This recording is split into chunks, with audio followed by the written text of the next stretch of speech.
Hey there, I'd just like to ask before the video starts, if you like what you see, please give us a click on the like and subscribe buttons.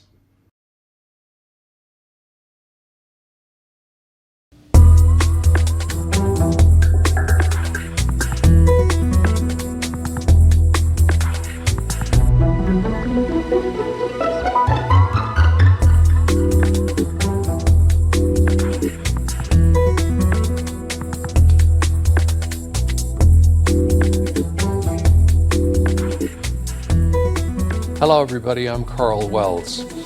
My guest today is the president of the New Democratic Party of Canada, and for much of her life she's been an advocate, an activist, and a labor leader as well, I may add. And it's my delight to have her with me today to talk about some of the work she's done during her life and to talk to her indeed about her life.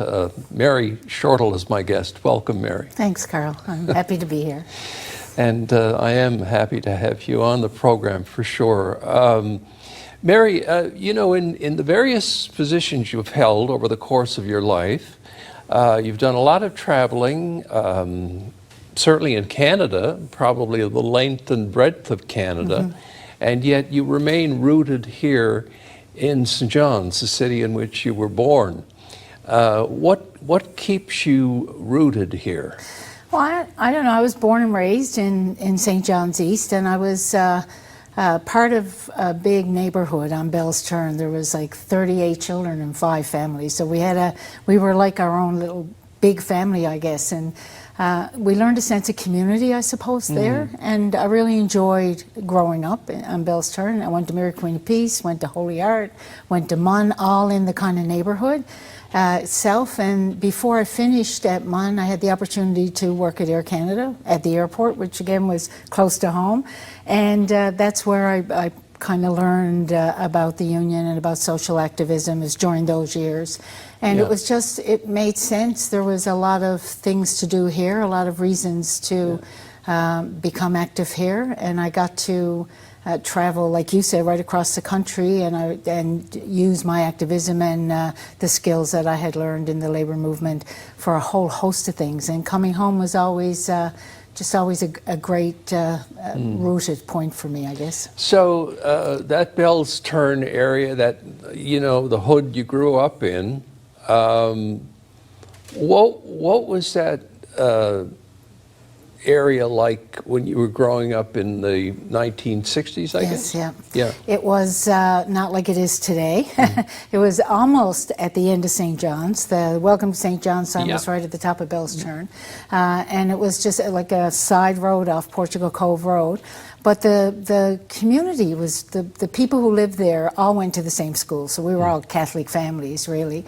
And I think maybe that's where we learned to negotiate. Maybe that's where I learned my union skills, because we had a lot of mothers and a lot of fathers and big sisters and brothers. But it was, I think it was that sense of community. Even today, all of our parents in all those families have passed on, but we still attend each other's significant events, and we still meet at least once a year to talk about, you know, growing up on Bell's Turn and stuff. So it was a lovely place to grow up. We were probably a bit sheltered from some of the things that were happening. We didn't have money. Our parents were, my father was a surveyor, a small business person. My mother stayed at home with her kids, but we learned a lot of really sound, I think, principles and how to live and work with each other, I guess, live and play with each other at the time.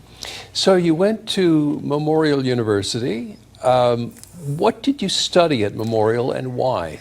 I studied French when I was in high school, even in grade school, but in high school mostly. I really, really enjoyed French. I mean, I studied other courses as well, but I was interested in French. And we had gone to Saint-Pierre-Miquelon in grade 6 or 7 or 8 with the school for a weekend, and I think it even enhanced my my like of that. So when I went to university, I was seeking a French degree, and I assumed I would probably teach French. That was mostly what you did with that in those days. And between my second and third year university was 1977. It was the same year as the summer games, the last time the summer games were hosted here. And somebody came into our French class and said, we need people who can speak French for the summer to work at Air Canada, either at the reservations office or the airport, because they don't have enough French-speaking people. And they passed out application forms to everybody, and we all filled them out.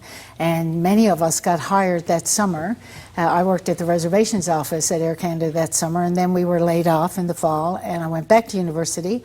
And the following summer, they call you back again because you were trained now in a computer system. It was very different. It was nothing you'd have at home. We'll get to the Air Canada experience, but let's stay at MUN for now. Okay, I want to know, while you were at MUN, did you get involved in any student union activities or any politics or anything like that connected to what you would later do in life? Didn't know it was. No activism, no. Because we never talked about unions or, I mean, I think we learned social justice issues inherently through our parents and friends, but it was never a point at the dinner table. And I didn't, quite frankly, understand much about unions and never thought politically at all. So I lived very close to the university. So I just went to classes and went back. And so it was, I enjoyed university. And I had lots of friends there. Some of them were my friends from high school. I met new friends there, but it wasn't a political time. And I don't even recall knowing much about the students' movement or anything at the time. When I was at MUN, it was before your time. I remember there was a sit-in in the administration building. Students took over the administration building. I know. I wish I was part of that. I can't even remember what it was about, but anyway, it was heady times. Yes, the students were very active. Yeah. So you go to work for Air Canada, and what did you end up doing? Because you were there for a long time, weren't you? Yeah, so the second summer I was called back, except this time at the airport. And so I was trained to work in the airport as well. And I had taken a French test that Air Canada provided to get hired and stuff. So I did speak enough French to keep that job. And I was filling in for someone on maternity leave. And at Air Canada in those days, there was no part-timers. Everyone worked full-time. But if they didn't want you to stay, you'd be laid off before your 6 months were up. Once 6 months happened, you became permanent. And because I was covering a maternity leave, the 6 months passed, and so I became permanent at that time. And so I had a choice to make if I wanted to go back to university and finish my degree or if I wanted to stay at Air Canada. And at that time, I chose to stay at Air Canada because I thought it was a really good job in the day. It's not so much anymore, I think, in today's world. And I really enjoyed it, and I got to use my French. So it was win-win for me.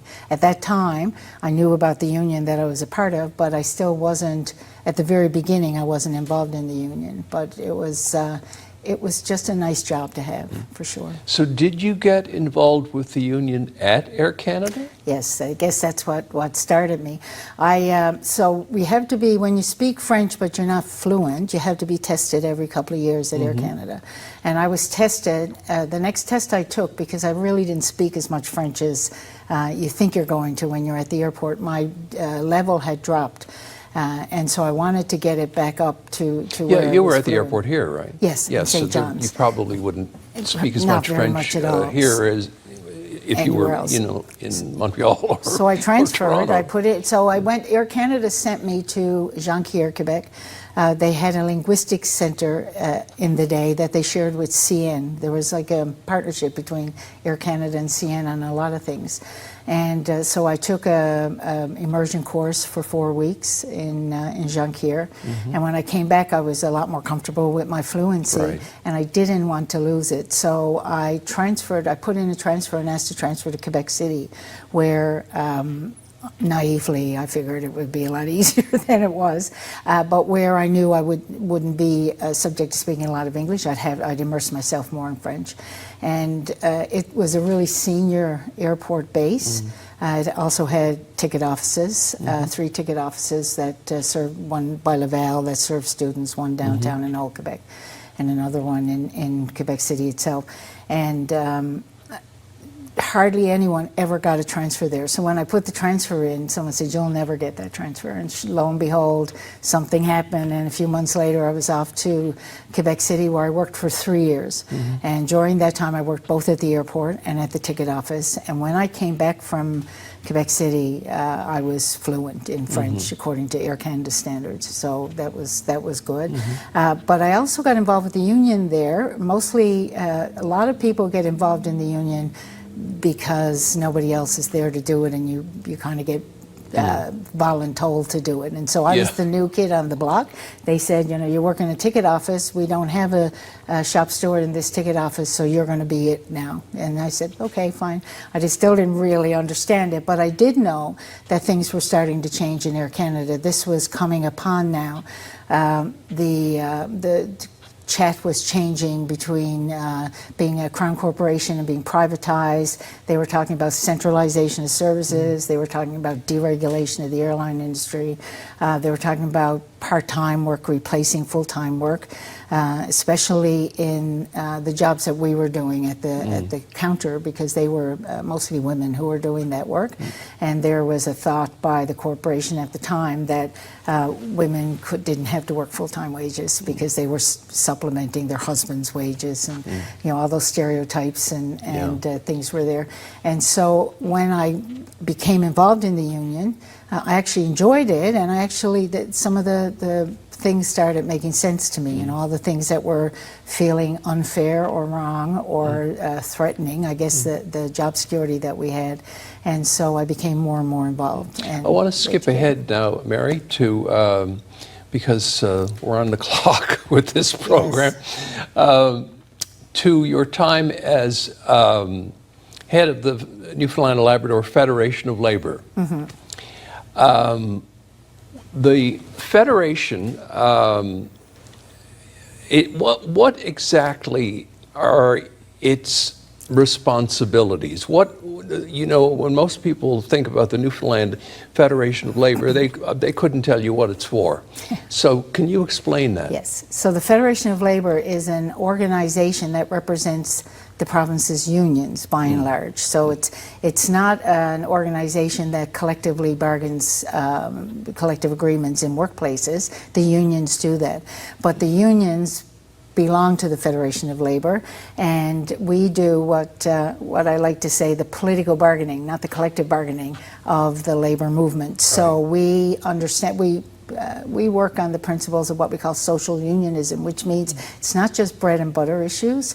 When you're a union, it's not just your collective agreement. It's actually a world out there where workers need to be protected after they leave the workplace, and the things that you bargain in a collective agreement can be taken away from things higher than the employer, like governments and stuff. So there is a role for the labor movement to play, a small p political role. So we'd advocate on behalf of not just union workers, but all workers in the province. So the Federation of Labor in Newfoundland and Labrador represents some 70,000 unionized workers through their unions that belong to the Fed. But we also ask very, very much so for a seat at the table to talk about how you change policies and programs and laws to make sure that all workers are more protected. So it becomes a voice for workers in the province. And there's one in every province and territory in Canada. And of course, federally, there's the Canadian Labour Congress, which plays the same role but more federally than provincially. So it was your job to be a spokesperson on behalf of the Federation. Yes. As that was part of your responsibility. Yeah, that's right. So in the fall of 2020, you were asked to be a part of the Premier's economic recovery team. You accepted, and I guess from your point of view, not to put words in your mouth, but you were looking at this as having a seat at the table. but you ended up resigning. Yes. When you were thinking about taking this on, did you have any pause at all? I mean, I guess some people would be asking, well, why did you do it in the first place?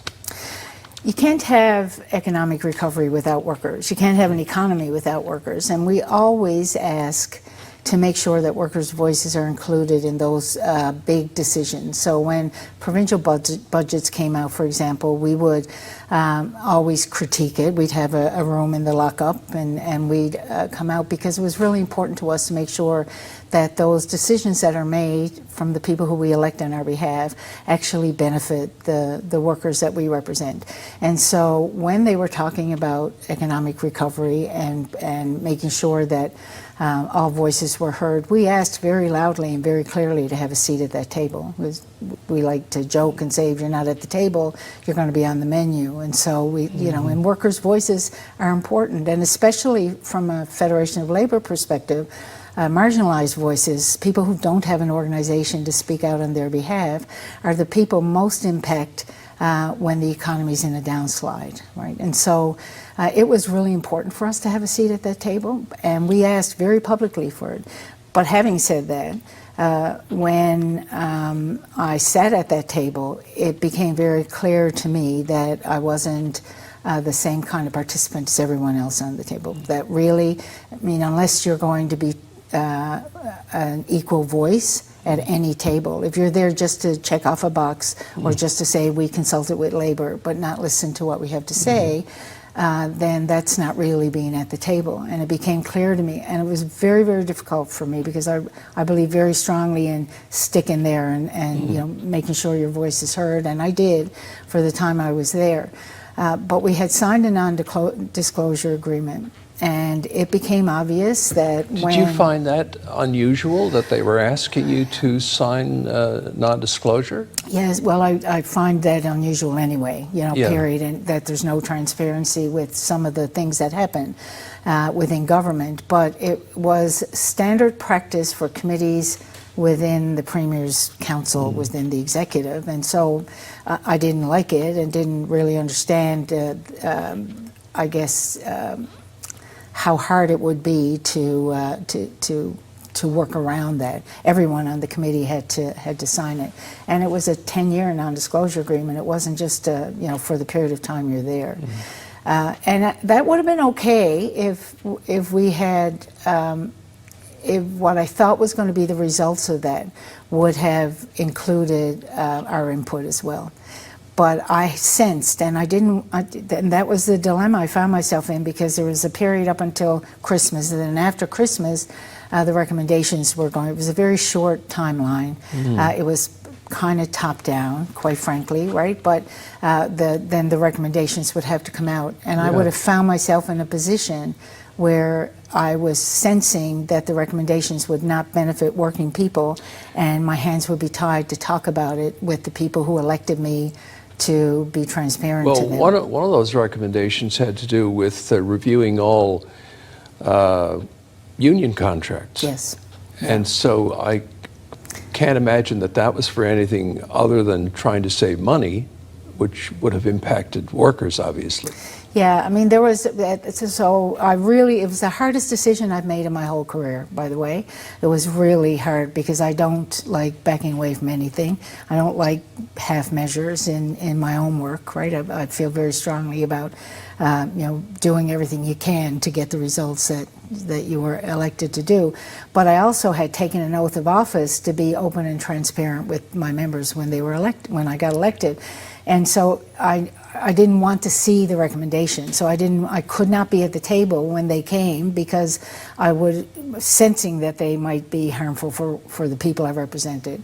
I didn't know for sure, but as long as I didn't know, then I felt that I was, you know, doing my part. And so I really struggled with it. I spoke with the Premier a couple of times about it, and I asked at the end of the day to respect my decision, because it was a really hard one to make.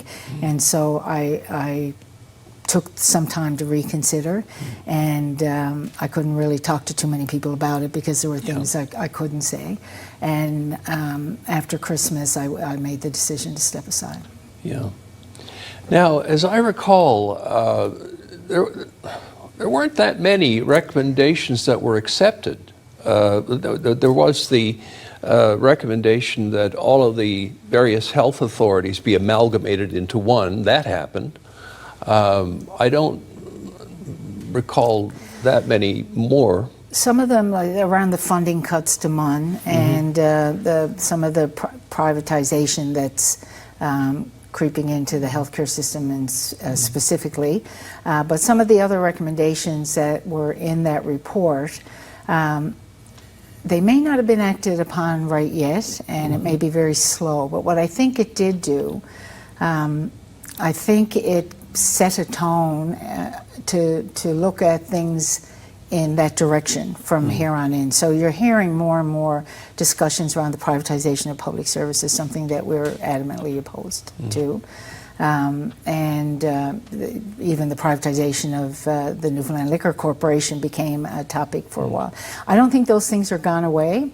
I think maybe the government realized, and the other thing I didn't know is that there was going to be a snap election, that there was an election imminent. I didn't realize that in the timing wise, but I think during that election that happened, the fact that the Moy Green report was being discussed quite openly at this period, and all the things that had happened, I think it kind of sent a signal that there would be pushback on a fair amount of those recommendations. So maybe it wasn't wise to just rush in with them. But so I understand that some of the things have not been acted upon. But I don't rule out that those discussions are not happening still along the way. Certain things, and then the health accord came right after that. That task force, it was much more transparent. There was no non-disclosure agreements with that, and there was a lot more input from not just unions, but communities and organizations and vulnerable populations. And even that document, where Labor was a full participant in that for most of from what I can recall, most of the consultations. But there was a great piece in there about how the social determinants of health actually are linked to economic well-being as well. And so you have to make sure that investment in the economy, and you also take into consideration the social programs and social safety net and stuff. And even in that, the recommendations are outweighed. The ones that are more about the economics and moving forward are given a lot more attention at this point than the social determinants of health. There's still those issues around poverty and homelessness and inequality that impact the economy that haven't been dealt with. You've had a run at elected politics a few times, unsuccessfully. I want to ask, don't you think that it's possible to achieve just as much by being outside of the House of Commons or the House of Assembly as being in there? You can accomplish things through activism, advocacy, union leadership. You don't really need to be in there, do you? Well, I mean, we've achieved a lot. I mean, the biggest skill I learned in my education, because I spent a lot of time learning skills and being mentored by a lot of people who've helped me so much along my journey, right? But the best thing I learned was how to have a critical discussion about something, be a critical thinker, because we don't always learn that growing up. But I learned that through the union. I learned how to lobby and how to advocate as an activist. And when I became a labor leader, I actually had the immense privilege of using my voice in a way to influence change, because I learned how to advocate and how to lobby, how to work the bureaucracy within government, who you needed to call for that. And we achieved lots. And in history, we've achieved a lot through our advocacy and through our political, small p political action. And it's really important. And in fact, I will say that every gain that workers achieve in their lives come from a fight. Nothing is really handed to people, from the goodness of people's hearts. We fought for all of that. And I think we have to fight really hard to maintain that, because nothing is in there forever. So the advocacy is really, really important, and we can never stop doing that. But we need to have support and voices inside as well, where those decisions are actually being made. And I would think even in today's federal government, we can see the absence of some of those progressive voices that we would like to see in there, supporting some of those issues that we support.